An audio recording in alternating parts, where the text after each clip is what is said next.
আচ্ছা, অ্যাস্ট্রোলজিতে প্রেডিকশন কি দিয়ে হয়? বিভিন্ন মুখী রুদ্রাক্ষকে এক একটা গ্রহ হিসেবে ধরা হয়। 2 মুখী রুদ্রাক্ষ চন্দ্রের জন্য দেওয়া হয়, 4 মুখীকে বুধের জন্য দেওয়া হয়। তার মানে কি, যে বাচ্চার ধরুন লেখাপড়া হচ্ছে না বা খুব পড়ায় মন নেই, চন্দ্র যে কোনো ব্যাপারে আমাদের মনের উপর একটা প্রভাব পড়ে। মানে যদি শুভ গ্রহ আপনার স্ট্রং পজিশনে থাকে, তাকে কেন পাওয়ার দেবেন? প্রত্যেক কটা গ্রহ কেউ আমাদের পুরো শুভ হয় না, কেউ পুরো অশুভ হয়। 5 মুখী রুদ্রাক্ষ বৃহস্পতির জন্য দেওয়া হয়। যেগুলো মূল স্টোন নয়, মানে জার্গন, এমিথিস, এগুলো কতটা কাজ দেয়? মানে এগুলো কি আসল পাথরের মতনই কাজ দেয়? পড়ার ঘরে একটা প্লেন কাঁচের গ্লাস রেখে তাতে যদি পরিশুদ্ধ জল রেখে এক টুকরো লজ্জাবতী শিখর রেখে দেয়, বলা হয় যে তার কনসেন্ট্রেশনে কিন্তু অনেকটা হেল্প। ডিরেক্ট আমি শনিকে দিতে পারছি না, কিন্তু শনিকে দরকার, বা ডিরেক্ট শুক্রকে দেওয়া যাবে না স্টুডেন্ট, সেই শুক্রকে দিলে দেখা যাবে তার মধ্যে হয়তো বাহ্যিক বা প্রেম প্রণয়জনিত চিন্তাভাবনা বেড়ে যাচ্ছে। আমি শুক্রকে পাওয়ার দিতে পারবো না, কিন্তু শুক্রকে আমার দিতেই হবে। সেক্ষেত্রে ব্লু জার্কেনের সাহায্য নেওয়া হয়, কারণ মন্ত্র হচ্ছে ভাইব্রেশন। আর বাক্যকে দেখবেন বলা হয় ব্রহ্ম, যেটা বিলীন হয় না, জাস্ট কম্পন হতে হতে পৌঁছে যায় উপরলাভ। স্বয়ং শিব ধারণ করে। আর আমরাও এখন ধারণ করার সুযোগ পেয়েছি, এটাই আর পৃথিবীতে হওয়ার ফলে।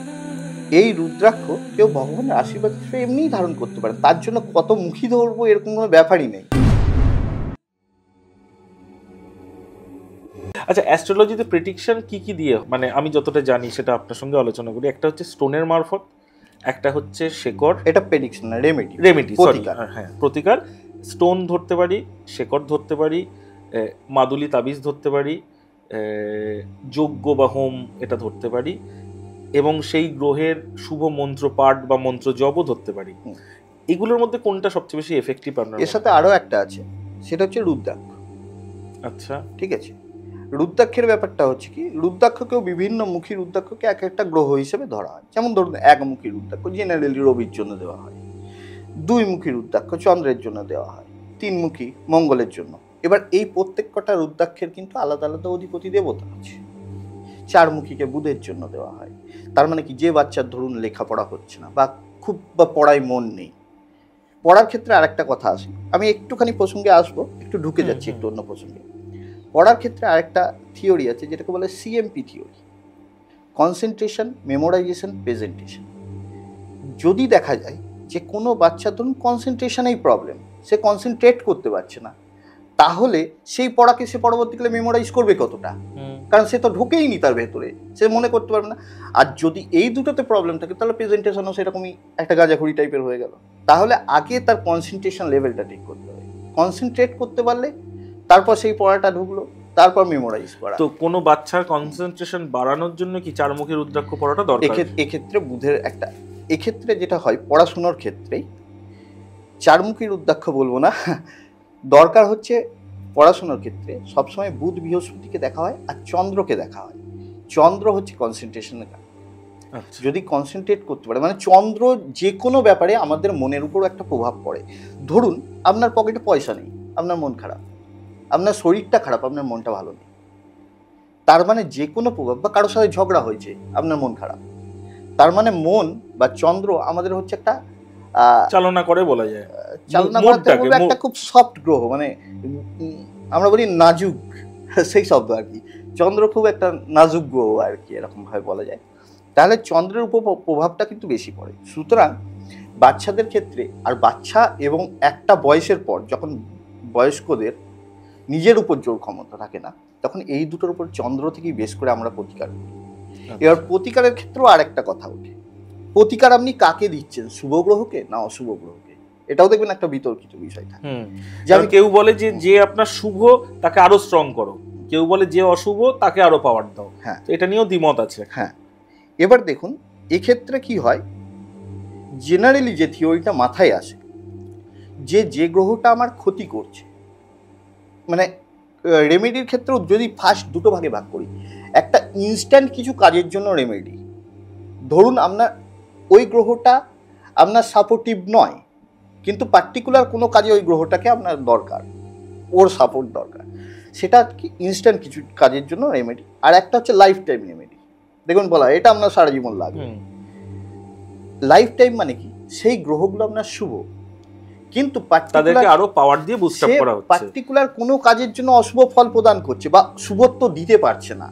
মানে যদি শুভ গ্রহ আপনার স্ট্রং পজিশনে থাকে, তাকে কেন পাওয়ার দেবেন? মানে যে আপনি যখন ভরপেট খেয়ে রেখেছেন তারপর যদি আপনাকে আরো খাবার দেওয়া হয়, সে খাবার তো আপনার হজম হবে না। তাহলে যে শুভ গ্রহ শুভ অবস্থায় রয়েছে বা ভালো পজিশনে রয়েছে তাকে কেন আমি দেবো শুধু শুধু? তাহলে যে গ্রহটা শুভ অথচ কোনো কারণে তার পজিশনগত হোক বা অপর দ্বারা পীড়িত হোক, পীড়িতর মধ্যেও কিছু কিছু ভাগ থাকে, যেমন পাপ মধ্যগত হওয়া, দৃষ্ট হওয়া, যুক্ত হওয়া, ঠিক আছে, নিচস্থ হওয়া, এরকম থাকে। তার মানে যে গ্রহ শুভ শুভভাবেও রয়েছে কিন্তু কোনো কারণে পীড়িত বা আপনাকে ফল দিতে ব্যর্থ হচ্ছে, তাহলে সেই গ্রহকে বুস্ট আপ করতে হবে। যে অশুভ গ্রহ মানে এক্ষেত্রে যদি আমি আপনাকে সোজাভাবে বলি, প্রত্যেক কটা গ্রহই, এটাও একটা বিতর্কিত কথাই বলবো, প্রত্যেক কটা গ্রহ কেউ আমাদের পুরো শুভ হয় না, কেউ পুরো অশুভ হয় না। সবটা মানে ওই বাংলা সিরিয়ালের মতো নয়, দেখবেন যিনি খলনায়িকা বা খলনায়ক সে সবসময় অশুভই করে যাচ্ছে, আবার ধরা পড়ছে, আবার কিন্তু সে তার সবাই তাকে মাফ করে দিল, আবার সেই একই নেগেটিভ কাজটা করে যাচ্ছে। এরকম কিন্তু গ্রহ না। শুভ গ্রহ অসময়ে বা অবস্থানগতভাবে আপনাকে অশুভ ফল দিতে পারে, অশুভ গ্রহ প্রয়োজনে আপনাকে শুভ ফল দিতে পারে। তাহলে এই প্রতিকারের ক্ষেত্রে দেখুন প্রেডিকশন অনেক সময় অনেক জ্যোতিষের একরকম হয়ে যায়, মানে রেমেডির ক্ষেত্রে আলাদা হয়। কেন হয়? কারণ যত যিনি মূলে ঢুকে আপনাকে রেমেডি করতে পারবেন তত এক্সাক্ট রেমেডিটা আপনার। আচ্ছা, এই এক্সাক্ট রেমেডির ক্ষেত্রে বলছি, অনেকেরই মাথায় সাইকোলজিক্যালি কাজ করে যে আমাকে এটা হয়তো 7 রতি বললো, আমার পয়সা আছে, আমি এটা 9-10 রতি পড়িনি, কাজ বেশি পাবো, এটা কি ঠিক? এক্ষেত্রে যেটা হয় এক্সাক্ট, এটা তো চাল ডালের মতো নয় যে একটু ওজন বাড়িয়ে কমিয়ে নেওয়া হলো, একটা ফ্র্যাকশন দেওয়া হয়। কারণ পাথর এইভাবে এক্সাক্ট পাওয়া যায় না যে আপনার 7 রতি বলা হলো মানে উনি 7 রতিই পাচ্ছেন। দেখা গেল জ্যোতিষী হয়তো আপনাকে বললো 6 থেকে 8 রতির মধ্যে পড়ুন, এবার আপনি মাথায় করে নেন তার মানে আমার 7 হচ্ছে মিনিমাম, একটু প্লাস মাইনাস হতেই পারে। এরকম নয় যে আপনি একটু বেশি পড়লেন যে বিরাট কিছু ক্ষতি হয়ে গেল, বা একটু কম হলো মানে খুব বাজে হলো। আর একটা জিনিস নির্ভর করে, এটা হচ্ছে কোয়ালিটির উপর, যে স্টোনটা পড়ছেন। এক্ষেত্রে আসবে স্টোনের ব্যাপার, রতি যখনই এলো তো স্টোনের ব্যাপারই আসবে। স্টোনটা কি কোয়ালিটির, সেটা যদি খুব ভালো কোয়ালিটি হয় তার জেনারেলি অল্পতেই আপনার হয়ে যাবে। কোয়ালিটি খারাপ, দাম কম, সেহেতু সেইখানে একটু যদি আপনারা পারেন রতিটাকে একটু বাড়িয়ে নিতে পারেন, এক্ষেত্রে এরকম কাজটা বেটার করা হয়। আর এবার আসি রুদ্রাক্ষর ব্যাপারটা, যেটা বলতে বলতে চলে গেছিলাম। 4মুখী রুদ্রাক্ষটা বুধের জন্য দেওয়া হয়, যেটা বাচ্চাদের পড়াশোনার ক্ষেত্রে দেওয়া হয়।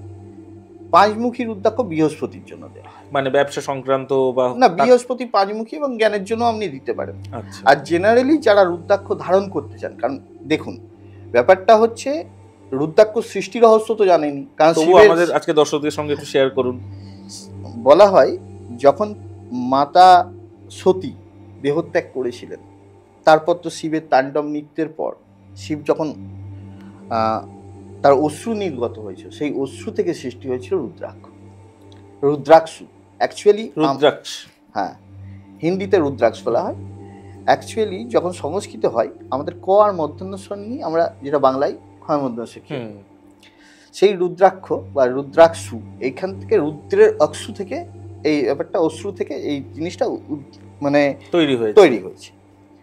তো সেক্ষেত্রে এটা ভগবানের আশীর্বাদ, মানে যেটা মানুষের জীবনে চলে এসছে, অ্যাকচুয়ালি স্বয়ং শিব ধারণ করেন। আর আমরাও এখন ধারণ করার সুযোগ পেয়েছি, এটাই আর কি, পৃথিবীতে হওয়ার ফলে। এই রুদ্রাক্ষ কেউ ভগবানের আশীর্বাদ হিসেবে এমনিই ধারণ করতে পারেন, তার জন্য কত মুখী ধরবো এরকম কোনো ব্যাপারই নেই। আপনি যদি যেটা আপনার লাগবে না, আপনি সেই যেমন পাথরের ক্ষেত্রে হয়, যে পাথর আপনার লাগবে না সেটা করলে তার আপনি একটা এফেক্ট পেতে পারেন, কিন্তু পাথরের নেগেটিভ এফেক্ট আছে, কিন্তু রুদ্রাক্ষের এফেক্ট নেই। এবার বৃহস্পতির জন্য আপনি জ্ঞান লাভ, বা যদি বৃহস্পতি মানে এটা আমি রিকোয়েস্ট করবো আমাদের দর্শকদের জন্যই আর কি, আর একটু স্পেসিফিক ওয়েতে যদি আমাকে একটু পয়েন্টগুলো বলে দেন। ধরে এখন প্রত্যেক মানুষের যে সমস্যাগুলো হয় ইনস্ট্যান্টলি, ব্যবসা, কেউ পড়াশোনা, কেউ চাকরি পাওয়া, কারোর বিবাহ আটকে আছে, তো কে কোনটা পড়লে বেটার হয়? হ্যাঁ দেখুন, জেনারেলি যেটা হচ্ছে, যদি ধরুন আপনার মান সম্মান বা প্রভাব প্রতিপত্তি এই ধরনের যদি প্রবলেম হয়, ফেম, ঠিক আছে, বা প্রতিষ্ঠা জীবনে, সেক্ষেত্রে আপনি রবির জন্য 1মুখী রুদ্রাক্ষ ধারণ করুন। আচ্ছা। এবার চন্দ্রের যেটা ব্যাপারটা বললাম 2মুখী রুদ্রাক্ষ, আমি প্রথম থেকেই আবার একবার শুরু করছি। তাহলে চন্দ্রের কি হচ্ছে, ধরুন আপনার মানসিক অশান্তি, গৃহে সমস্যা আছে সেক্ষেত্রে, বা গৃহসুখে হানি, স্ত্রীর সাথে সম্পর্ক খারাপ, সেক্ষেত্রে। আবার ব্লাড প্রেশারের ক্ষেত্রেও কিন্তু 2মুখী রুদ্রাক্ষ খুব উপকারে আসে। 3মুখী রুদ্রাক্ষ যেটা মঙ্গলের, সেক্ষেত্রে আপনি উৎসাহ উদ্দীপনা বা পরিশ্রম করার মানসিকতা, মানে সে এনার্জি এনার্জির ব্যাপারটা আসবে, কারণ মঙ্গল থেকে আমরা এনার্জি বিচার করি। সেক্ষেত্রে আপনি তিনমুখী। বুধ হচ্ছে ব্যবসার কারক গ্রহ, যেমন সেরকম মেধারও কারক গ্রহ। আপনি বুধের জন্য চারমুখী রুদ্রাক্ষ ধারণ করতে এবং পারেন। বোধহয় কমিউনিকেশন মানে যোগাযোগ হ্যাঁ, দেখে বোধহয়। অবশ্যই কমিউনিকেশনের ক্ষেত্রে যখন বলেন, আরও একটা বলি, কমিউনিকেশন দুরকম হয়। একটা ধরুন যদি ইনার কমিউনিকেশন বলি, একটা আউটার কমিউনিকেশন। যখন সবার সাথে করতে জনসংযোগ রক্ষা করি তখন বুধ আর চন্দ্রের একটা ভূমিকা থাকে। আচ্ছা, আর যখন ধরুন ঘরের কোণে বসে কেউ ধরুন টেলিফোনিক কনভারসেশন করে যাচ্ছে, হুম। সেও ধরুন কমিউনিকেট করে যাচ্ছে, সেক্ষেত্রে শনি সে সামনে আসছে। ঠিক আছে, এগুলো ভাগ থাকে বিভিন্ন আলাদা।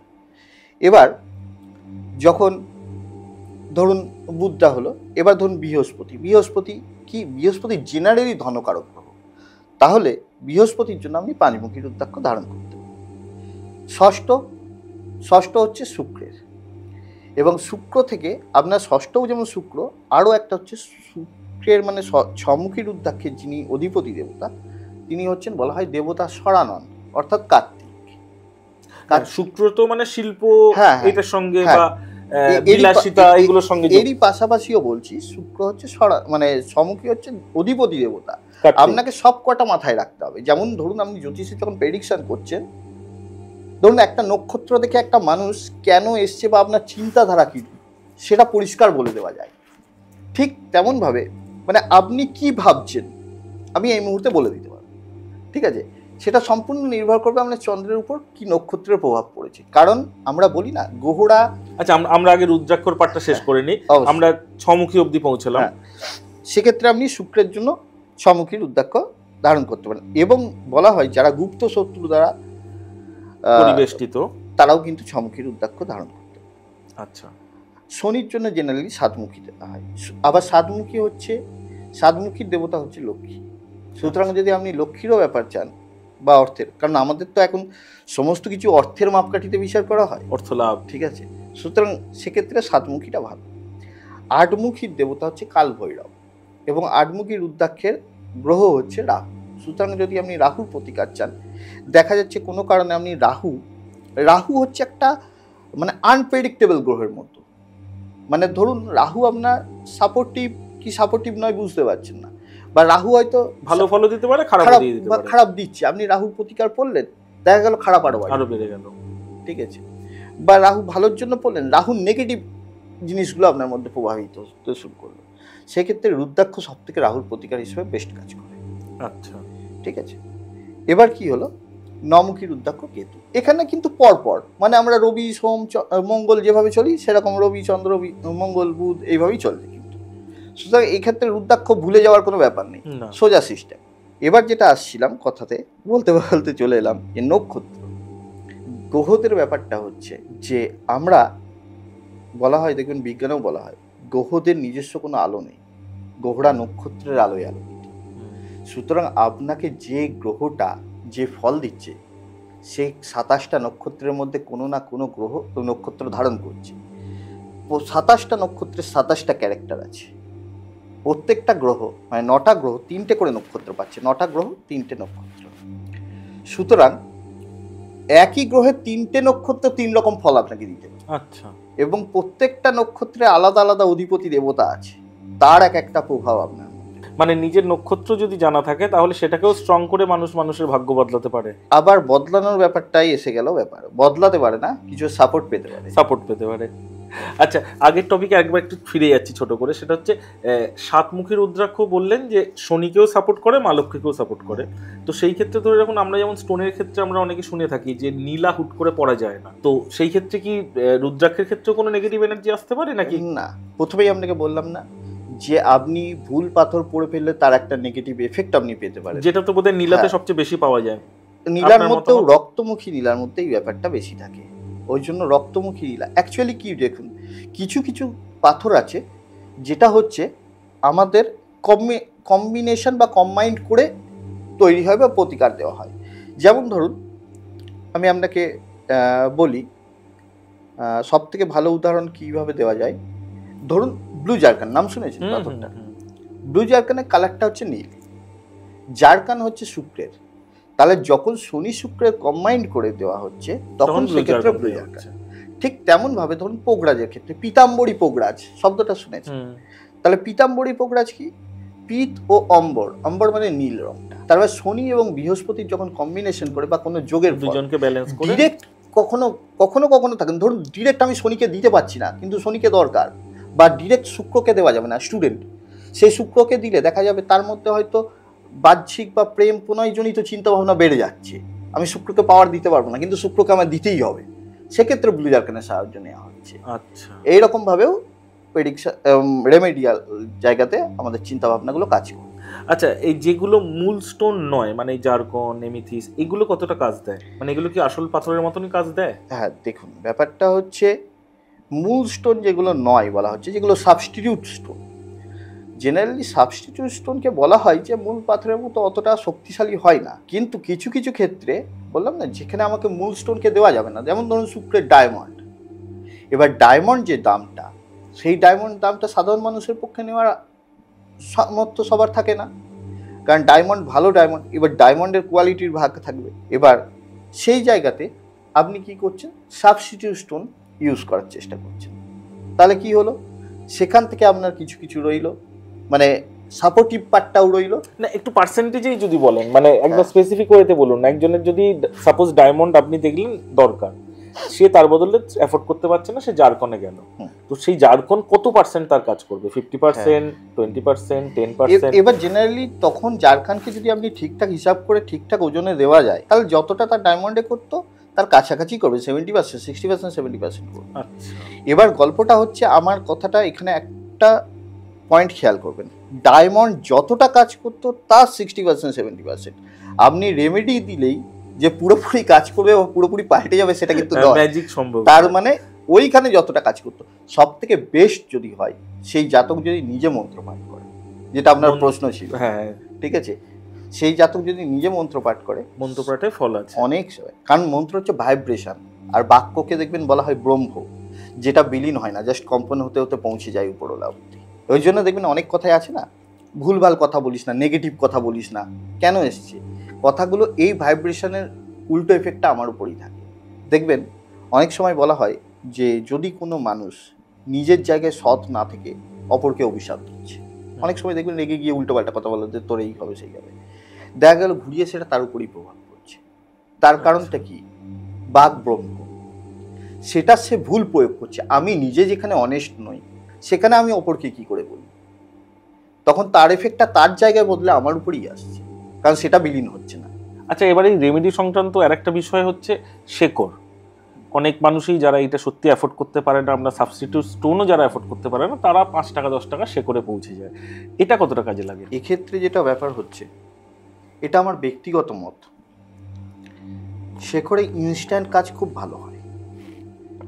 যেমন আপনি যে কাজ আপনার ধরুন কপার স্টোন বলুন বা সাবস্টিটিউট স্টোন বলুন, সেটা যা দিতে পারেন না, শেকড় কিন্তু ইনস্ট্যান্ট কাজে দেয়, কিন্তু শেকড়ের একটা প্রবলেম হচ্ছে, ওটা হোমিওপ্যাথিক ওষুধের মতো রেজিস্ট্যান্স হয়ে যাওয়ার একটা ব্যাপার। এবং আর সব থেকে বড় যেটা শেকড়ের প্রবলেম, দেখবেন আপনি প্রচুর শেকড় হলে রাস্তায় বসে থাকে, ঝপ করে, হ্যাঁ ঝপ করে খুলে দিন, ওদের না নেই, যেটাই চাইবেন সেটাই ওর কাছে আছে, এই কাপড় তুললো ওখান থেকে একটা বার করে কেটে দিল, আমাদের পক্ষে জানা সম্ভব নয়। এবার তাছাড়াও আরেকটা ব্যাপার হচ্ছে শেকড়ের প্রবলেম, শেকড় তোলার একটা নিয়ম আছে, পার্টিকুলার তিথির ব্যাপার, যেমন মন্ত্র পাঠ করে বোধহয় হ্যাঁ কিছু প্রথম দিন সেই গাছে গিয়ে ভূতাদি অপসারণ করতে হয়, ঠিক আছে, যেটা কিছুটা পৌরোহিত্যের মধ্যেই চলে আসবে, বা ওখানে আপনি যদি দেখেন যে ওখানে লেখা থাকে এই মন্ত্রে ভূতাদি অপসারণ করে তারপরে ধূপ টুপ দেখিয়ে এসে পরের দিন সেই উপযুক্ত তিথিতে গিয়ে তাকে ধরুন কিছু একটা মন্ত্র থাকে, এই মন্ত্র বলে একটানে তুলতে হয়। সেই সিস্টেমে শিকড় তোলা সম্ভব নয় তাদের পক্ষে।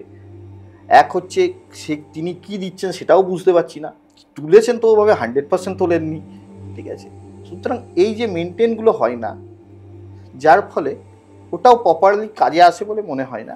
কিন্তু তাও অনেক সময় কি হয়, ইনস্ট্যান্ট কিছু কাজের ক্ষেত্রে দেওয়া হয়, যেমন ধরুন কারোর বুদ্ধের খুব প্রবলেম দেখা গেল, কারণ শিখর মানে তো একটা সময় তো ভেষজের মাধ্যমেই সমস্ত কিছু হতো আমাদের, আর কোনো উদ্ভিদের কোনো গুণ নেই এটা হয়ই না, দেখা যায় কিছু না কিছু সেই উপকার আমাদের সমাজে দিয়ে থাকে। কি হয়, ওর যে রসটা সেটা শরীরে প্রবেশ করে, বলা হয় শরীরে সেই এনার্জিটা তৈরি করে, যার ফলে কিছু কিছু ক্ষেত্রে ধরুন কারোর বুধের রেমেডির দরকার, তার পরীক্ষা আছে, বাচ্চাটা অঙ্কে ভয় পায়, সেক্ষেত্রে একটা আলাদা করে দেওয়া হয়। তাছাড়াও দেখবেন যে কনসেন্ট্রেশনে যে প্রবলেম বললেন, যে বাচ্চা ধরুন পড়াশুনোয়, বা শুধু বাচ্চা বলবো না, এটা আপনার যারা ছাত্রছাত্রী আছে সবার জন্য, যাদের কনসেন্ট্রেশনের প্রবলেম, তারা যদি পড়ার ঘরে একটা প্লেন কাঁচের গ্লাস রেখে তাতে যদি পরিশুদ্ধ জল রেখে এক টুকরো লজ্জাবতীর শিখর রেখে দেয়, বলা হয় যে তার কনসেন্ট্রেশনে কিন্তু অনেকটা হেল্প হয়। মানে তার টেবিলেই দরকার না তার ঘরের যে কোনো জায়গায়? যদি পড়ার টেবিলে রাখা সম্ভব হয় তাহলে তো খুবই ভালো। তার কারণ হচ্ছে আজকের দিনে তো আমাদের জায়গা ছোট, পড়ার টেবিলে রাখলে কি একদম সামনেই থাকছে।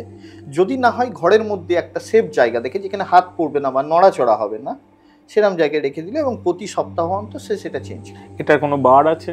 না, পার্টিকুলার সেরকম কোনো বার নেই, কোনো একটা ভালো দিন দেখে যেটা করলে হয়। কিছু কিছু থাকে না যে এই দিন ধরুন আজকে রথ, তাহলে কি হলো, আজকে রথে অন্যান্য তিথি বা সেগুলো কাজে আসে না। যখন ভালো কোনো পুজো বা ভালো কোনো দিন থাকে, যেমন জন্মাষ্টমী, সেটা যে বারেই পড়ুক বা যে ইয়েই পড়ুক, জন্মাষ্টমীর তিথিটা পেয়ে গেল, সেক্ষেত্রে সেদিক দিয়ে ওটা কাজ হবে, সেটা পজিটিভ, সেটা পজিটিভ। আচ্ছা, আসল রুদ্রাক্ষ চিনবে কি করে? আসল রুদ্রাক্ষ চেনা আর আসল পাথর চেনা, এটা তো জেমোলজিস্টের কাজ, ঠিক আছে। তো আমাদের হ্যাঁ মানে অডিয়েন্সের জন্য একটু যদি সহজ করে বলে দেন। একটা রুদ্রাক্ষের মাথায় যে দাগটা থাকে প্রত্যেকটা, সেইটা দেখে আমরা মুখ ক্যালকুলেশন করি। কিছু কিছু জায়গায় বলা হয় না রুদ্রাক্ষ জলে ভাসে, জলে ডুবে যায়, এরকম কিন্তু কোনো ব্যাপার না। কোনোটা হাফ ভাসে, অনেক সব রকম রুদ্রাক্ষই হতে পারে, মানে অরিজিনাল রুদ্রাক্ষ আপনার ভাসতেও পারে, ডুবতেও পারে। রুদ্রাক্ষ একটা ফল। দেখবেন আমি সেদিনই দেখছিলাম, মানে জাস্ট কিছুদিন আগে, একটা মেট্রো স্টেশনের সামনে একটা ডালের মধ্যে রুদ্রাক্ষ সব পুরো লাগানো, ঠিক আছে। রুদ্রাক্ষ ওরকম হয় না, রুদ্রাক্ষ একটা ফলের বীজ, ওখান থেকে ওটা বার করতে হয়। এটা আমি কামাখ্যায় গিয়ে দেখেছিলাম, ঠিক আছে। সুতরাং এবার রুদ্রাক্ষের মতো দেখতেও কিছু কিছু ফল হয়। আর এখন আরেকটা যে প্রবলেম দেখা যাচ্ছে, দেখবেন 14 মুখী রুদ্রাক্ষ অবধি অ্যাভেলেবেল, 10-12 অবধি আপনি হামেশাই পেতে পারেন, কিন্তু কিছু কিছু জায়গাতে আপনার 15 মুখী, 16 মুখী, 18 মুখী, জেনারেলি 1 থেকে 21 মুখী রুদ্রাক্ষ হয় বলে ধরা হয়। সেক্ষেত্রে 12 মুখী অবধি সহজে আপনি পেতে পারেন। এবার দাম কিন্তু বাড়ে, যত মুখ বাড়বে এদিকেও দাম বাড়বে।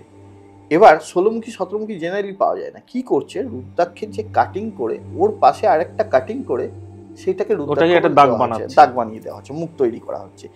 এবার যদি খুব ভালো করে লক্ষ্য করা হয়, বা যারা টেস্টার তারা ভালো করে ওটা বলতে পারবেন, আমার থেকে আরো ভালো হয়তো ব্যাখ্যা দিতে পারবেন, আপনার ন্যাচারাল গ্রো আর আর্টিফিশিয়াল গ্রোয়ের মধ্যে পার্থক্য থাকে। কারণ ন্যাচারালভাবে যেরকম তৈরি হয় পুরোপুরি, আর ওটা হয় কি কাটাতে, ধরুন কড়াতে করে কাটলে নিখুঁত কাটা হয়, সেখানে বোধহয় কিছু একটা পার্থক্য থাকে, যেটা যারা মাইক্রোস্কোপ দিয়ে টেস্ট করেন, বা রুদ্রাক্ষ আবার এক্স রে টেস্টও হয় বোধহয় একটা কিছু। আচ্ছা, এরকম বিভিন্ন টেস্টিং ল্যাব আছে, সে সমস্ত জায়গা থেকে ওটা চাইলে মানুষ করাতে পারে।